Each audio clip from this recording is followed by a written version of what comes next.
അധികാരത്തിലെത്തിയാൽ കേരളത്തിൽ എല്ലാ സ്ത്രീകൾക്കും KSRTCയിൽ സൗജന്യ യാത്രാ സൗകര്യം നൽകുമെന്ന ഒരു പ്രഖ്യാപനം നടത്തിയിരുന്നു. വയനാട്ടുകാരെ മോഹന വാഗ്ദാനങ്ങൾ നൽകി കബളിപ്പിച്ച അതേ നേതാവാണ് ഈ വലിയ ബോംബും പൊട്ടിച്ചത്. രാഹുൽ ഗാന്ധിയുടെ പ്രഖ്യാപനം കോൺഗ്രസുകാർ തന്നെ തള്ളിക്കളയുമെന്നും കേരളത്തിലെ KSRTCയെ തകർക്കാനുള്ള നീക്കമാണിതെന്നുമാണ് BJP ഇതിന് കൊടുത്ത പ്രതികരണം.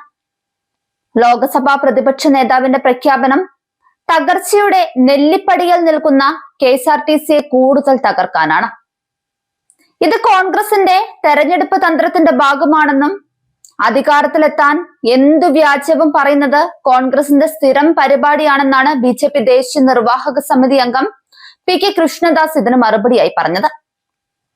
പൊതുഗതാഗത സംവിധാനത്തെ തകർക്കാനുള്ള രാഹുൽ ഗാന്ധിയുടെ പ്രഖ്യാപനത്തെ കോൺഗ്രസുകാർ തന്നെ തള്ളിക്കളയും.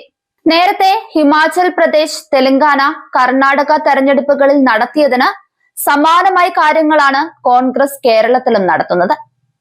BJPക്കും NDAയ്ക്കുമെതിരെ കേരളത്തിൽ കോൺഗ്രസ് CPIM സഖ്യം രൂപപ്പെട്ടിട്ടുണ്ടെന്നും കൃഷ്ണദാസ് ആരോപിക്കുന്നുണ്ട്. പ്രതിപക്ഷ നേതാവ് VD സതീശൻ നയിച്ചിരുന്ന പുതുയുഗ യാത്രയുടെ തിരുവനന്തപുരത്ത് നടന്ന സമാപന ചടങ്ങിലാണ് രാഹുൽ ഗാന്ധി 5 ഗ്യാരണ്ടി പ്രഖ്യാപിച്ചത്. UDF അധികാരത്തിലെത്തിയാൽ KSRTCയിൽ സൗജന്യ യാത്രയാണ് അതിലൊന്നാമത്തേത്. കോളേജ് വിദ്യാർത്ഥിനികൾക്ക് പ്രതിമാസം 1000 രൂപ എന്നിവയും ക്ഷേമ പെൻഷൻ 3000 രൂപയിലേക്ക് ഉയർത്തുമെന്നും രാഹുൽ ഗാന്ധി പറഞ്ഞതാണ്. എല്ലാ കുടുംബങ്ങൾക്കും 25 ലക്ഷം വരെ സൗജന്യ ആരോഗ്യ ഇൻഷുറൻസ് ലഭ്യമാക്കുക എന്ന ലക്ഷ്യത്തോടെ ഉമ്മൻചാണ്ടി ആരോഗ്യ ഇൻഷുറൻസ് പദ്ധതി, ബിസിനസ്സുകൾ ആരംഭിക്കുന്നതിന് യുവജനങ്ങൾക്ക് 5 ലക്ഷം രൂപ വരെ പലിശരഹിത വായ്പ, മുതിർന്ന പൗരന്മാരുടെ ക്ഷേമത്തിനായി പ്രത്യേക വകുപ്പ് എന്നിങ്ങനെയായിരുന്നു മറ്റ് ഗ്യാരണ്ടികൾ. ഇതെല്ലാം മുളപൊട്ടിയിരിക്കുന്നത് തെരഞ്ഞെടുപ്പ് മുന്നിൽ കണ്ടുകൊണ്ടാണെന്നത് എല്ലാവർക്കും അറിയാം. തെരഞ്ഞെടുപ്പ് എടുത്താൽ മാത്രമാണ് കോൺഗ്രസിന് ജനക്ഷേമം ഓർമ്മ വരുന്നത്. വർഷങ്ങളോളം രാജ്യം ഭരിച്ചിട്ടും പൊതുഗതാഗത മേഖലയെ ശക്തിപ്പെടുത്താൻ കോൺഗ്രസ് യാതൊരു സ്ഥിരമായ പദ്ധതിയും നടപ്പാക്കിയിട്ടില്ലെന്നും അവർ ചൂണ്ടിക്കാട്ടുന്നുണ്ട്. കേരളത്തിലെ KSRTC ഇതിനോടകം തന്നെ 1000 കോടി രൂപയുടെ കടബാധ്യതയിൽ തളർന്നിരിക്കുകയാണ്.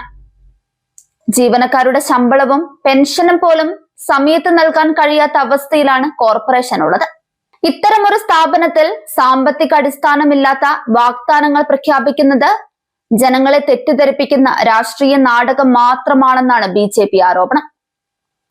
തെരഞ്ഞെടുപ്പ് വാഗ്ദാനങ്ങൾ പ്രഖ്യാപിക്കുന്നതിന് മുൻപ് അതിന്റെ സാമ്പത്തിക ബാധ്യത എന്താണെന്ന് വ്യക്തമാക്കാനുള്ള ഉത്തരവാദിത്തം കോൺഗ്രസിനുണ്ടെന്നും BJP ചൂണ്ടിക്കാട്ടുന്നുണ്ട്.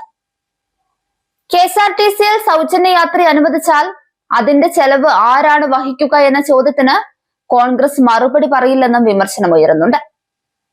കർണാടക, തെലങ്കാന, ഹിമാചൽ പ്രദേശ് തുടങ്ങിയ സംസ്ഥാനങ്ങളിൽ കോൺഗ്രസ് നൽകിയ നിരവധി തെരഞ്ഞെടുപ്പ് വാഗ്ദാനങ്ങൾ ഇപ്പോഴും പൂർണ്ണമായി നടപ്പാക്കിയിട്ടില്ലെന്നതും BJP നേതാക്കൾ ഓർമ്മിപ്പിക്കുന്ന കാര്യമാണ്. അതുകൊണ്ട് തന്നെ കേരളത്തിൽ പ്രഖ്യാപിക്കുന്ന പുതിയ ഗ്യാരണ്ടികൾക്കും യാതൊരു വിശ്വാസ്യതയും ഇല്ലെന്നാണ് അവരുടെ ആരോപണം. ജനങ്ങളെ ആകർഷിക്കാൻ വൻ വാഗ്ദാനങ്ങൾ പ്രഖ്യാപിക്കുക എന്നത് കോൺഗ്രസിന്റെ പഴയ രാഷ്ട്രീയ തന്ത്രമാണെന്നും എന്നാൽ അധികാരത്തിലെത്തിയ ശേഷം ആ വാഗ്ദാനങ്ങൾ നടപ്പാക്കാതെ ജനങ്ങളെ നിരാശപ്പെടുത്തുന്ന സംഭവങ്ങൾ മുൻപും ഉണ്ടായിട്ടുണ്ടെന്നും BJP ആരോപിച്ചു. കേരളത്തിലെ സാമ്പത്തിക പ്രതിസന്ധി, പൊതുമേഖലാ സ്ഥാപനങ്ങളുടെ നഷ്ടം, തൊഴിലില്ലായ്മ തുടങ്ങിയ യാഥാർത്ഥ്യ പ്രശ്നങ്ങളെ പരിഹരിക്കാൻ വ്യക്തമായ പദ്ധതികൾ അവതരിപ്പിക്കാതെ വെറും വാഗ്ദാനങ്ങൾ കൊണ്ട് പറയുന്നത് ഉത്തരവാദിത്തമുള്ള രാഷ്ട്രീയമല്ലെന്നുമാണ് BJP നേതാക്കൾ പറയുന്നത്.